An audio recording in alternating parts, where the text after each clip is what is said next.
Okay, it is time to talk about time or temporal conditions at work, namely shift work. When we talk about shift work, we usually talk about segments of the day that are broken down in 8-hour units, but this is not always the case. So a shift refers to a bracket of time when one group of employees works after another group has left the work environment. So, like I said, 24 is evenly divisible by 8, so therefore we could operationalize shifts in the following way, though this is not always the case: night shift, day shift, and afternoon shift. Which shift would you prefer? Many of my students choose the night shift because that's the time they love the most, when they have the most privacy away from our prying eyes. Someone named Stephen Pheasant, wrote a book in the early 90s on ergonomics, work, and health. You do not need to look at this whole book. A lot of this book deals with ergonomics, which is the study of how equipment interfaces or fits human workers. You might have seen the word ergonomic when talking about things like computer equipment or office chairs. Pretty much ergonomic equipment, it tries to alleviate the stresses put on the human body when dealing with equipment. But in this book, he does talk about shift work. And there are two approaches to changing shifts that are mentioned in the book. Excuse me. There's rapid rotation theory and there's slow rotation theory. The obvious answer, well, maybe not too obvious, is that slow rotation probably works better for people's health because you're not changing the shift rapidly. You're sort of easing into new shifts on a weekly basis. Whereas rapid rotation theory is more complex in terms of the two subcategories that are elucidated here, namely the metropolitan rota and the continental rota. I tell my students probably not to worry about the continental rota because it's not as easy to memorize as the metropolitan. The metropolitan one is very symmetrical and very clean. 2-day shifts, followed by 2 afternoon shifts, then 2 night shifts, and then 2 days off.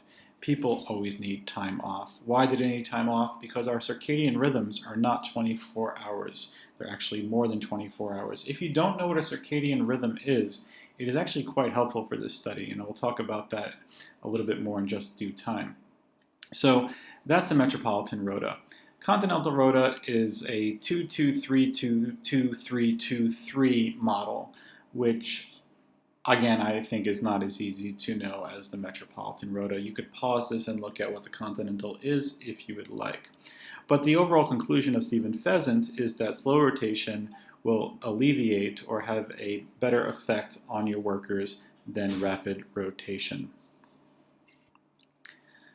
All right, moving on to the next study. Actually, the Stephen Pheasant one wasn't so much a study as much as it was a long treatise on health, but this one is a more focused academic journal type of study. This is by Anders Knudsen, and it deals with various research. He's pulling together a bunch of research, so it's a little bit like meta-analysis, and he's trying to come to a conclusion about 6 areas of health as it relates to shift work.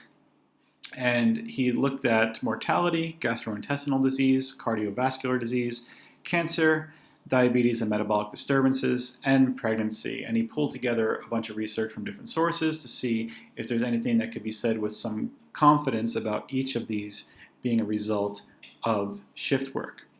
The 2 in blue here, mortality and cancer, there were no conclusive links, even though some research may suggest a link, but there's nothing that is overly convincing in those 2 categories. However, the most conclusive or the most convincing areas are things like gastrointestinal diseases, where we talk about things like having an ulcer, having some sort of acidic rift in your stomach, or a peptic ulcer or something like that.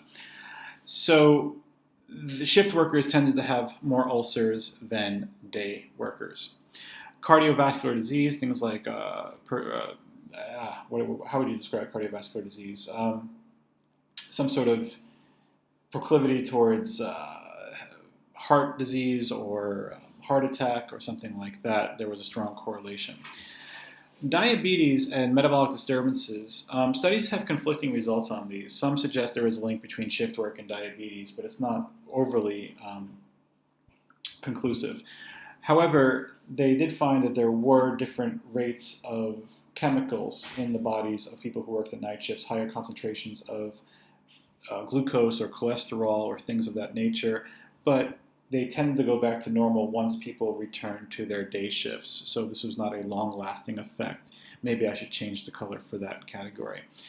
But pregnancy is pretty convincing, or there is some evidence that shows that people or women who work at night are more susceptible to miscarrying their baby. To have a miscarriage is to unfortunately give a stillbirth. The baby dies before it comes to term, and the birth weight is down. And this could be linked also to premature birth. If the earlier you're born, obviously, the less you're going to weigh. So there is some of that research. You could actually look at the article if you want some numbers, but right now I don't want to get into numbers. Maybe as you approach May or April, you could start looking at some numbers to memorize. But I think right now we have enough to talk about. Knudsen also talks about there are other variables that contribute to the disease, not just the shift work itself. There's sort of like a syllogism or some sort of logical domino effect that happens from shift work. So for example, when people work in shifts, they tend to change their behavior. Maybe when you're working at night, you only have access to a certain type of food. So for example, if I'm working late, the only food that's available to me is to order out some fast food. So maybe that's a contributing factor. Another contributing factor might be smoking. Maybe if you work shift work, there's less to do, you're bored more easily, and therefore you take up your time with smoking. Or maybe you use smoking as a stimulant to keep you awake. Remember, as it gets dark outside, we talked about this with abnormal psychology, you tend to get more tired. Light has an effect on your state of wakefulness. So smoking is a stimulant, coffee is a stimulant. You're going to make diet changes probably if you're working in shifts. And there are other elements as well. So your circadian rhythms are certainly out of whack. Now, a circadian rhythm is your natural internal biological clock. So there are many great videos on YouTube explaining circadian rhythms. So if you're not sure what those are, please look them up. They're quite fascinating. There's been many studies that show that if you put people in a cave without telling them what time it is, people will still usually follow the rhythm of their normal life, go to bed at night and wake up in the morning. And that will eventually go out of whack because, like I said earlier, our circadian rhythms are not perfectly 24 hours. They're a little bit more than 24 hours. We tend to be closer to a 25-hour clock internally, which kind of explains, again, why we have weekends to sort of make up for that deficiency. But this is interesting to talk about, and maybe part of the evaluative element of the study is to talk about the other factors that can contribute to disease, not just the shift work itself. It's a multivariate study or multivariate phenomenon.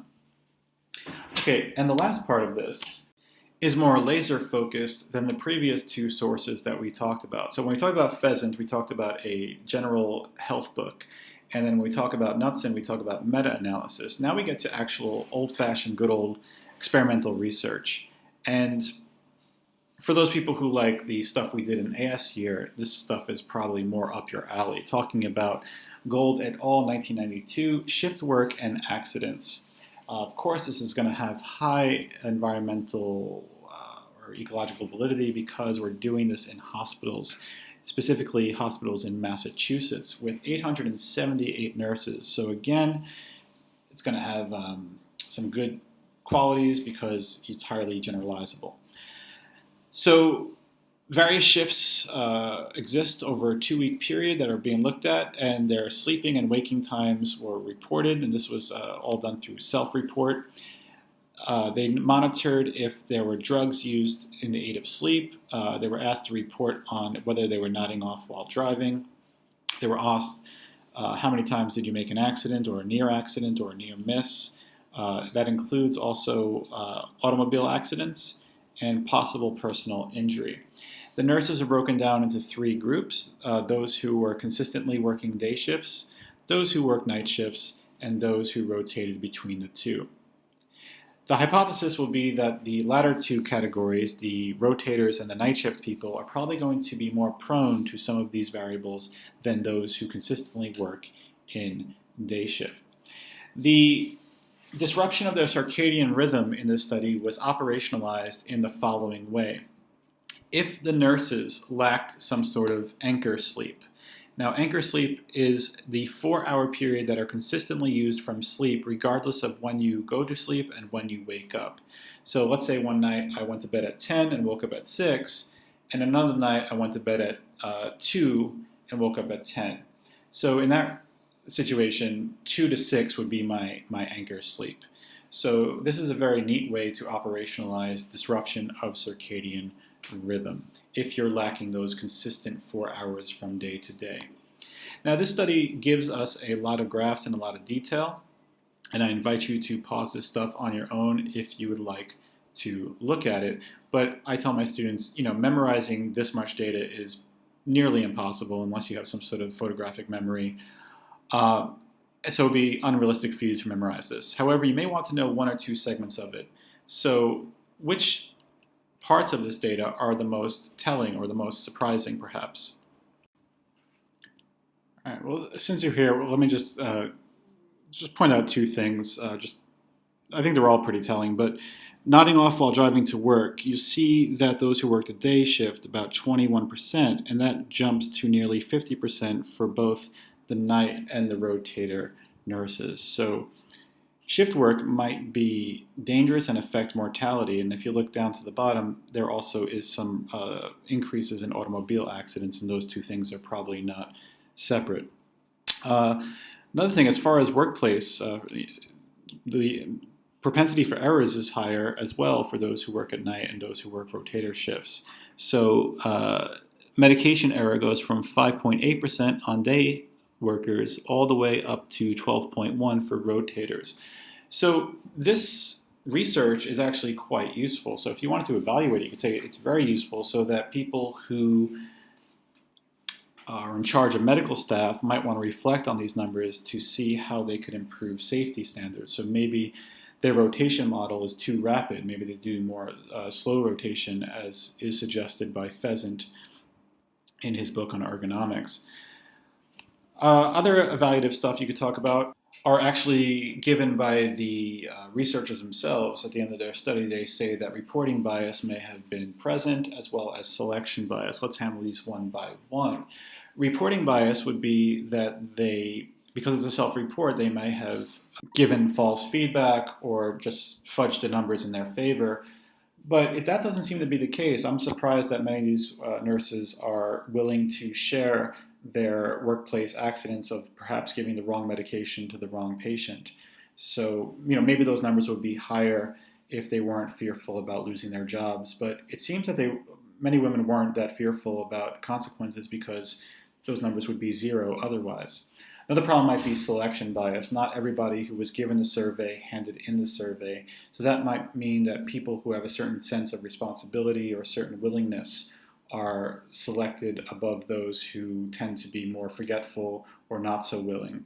So there might be some participant variables for a common characteristic. Like we said earlier, there's 878 nurses, so the generalizability is going to be quite high. But there's another reason why it's high. Now you may say, well, all these women are from Massachusetts. But if you remember the Menton-Kleitman study done last year that talked about REM sleep, we only had about, at the end of the study, 7 people or so, or it's a very small number, that stayed in the entire study. So why was the generalizability high there, even though it was a small number? Because it deals with biological processes. Sleep is a biological process. So because of that, I'm not going to say this study is not generalizable just because the women all come from the same part of the world. It's a universal thing that we need to sleep. So therefore, I think it can be applied to nurses in other countries, depending, of course, on other factors in terms of what the laws are about work hours and rotation and things of that nature. Maybe the unions in America are stronger, so nurses don't have to work as long shifts as perhaps a nurse in a different country. But that being said, the generalizability is quite high. As far as the other elements that you could evaluate, things like reliability, application, validity, and ethics, I'll just go through some of it quickly.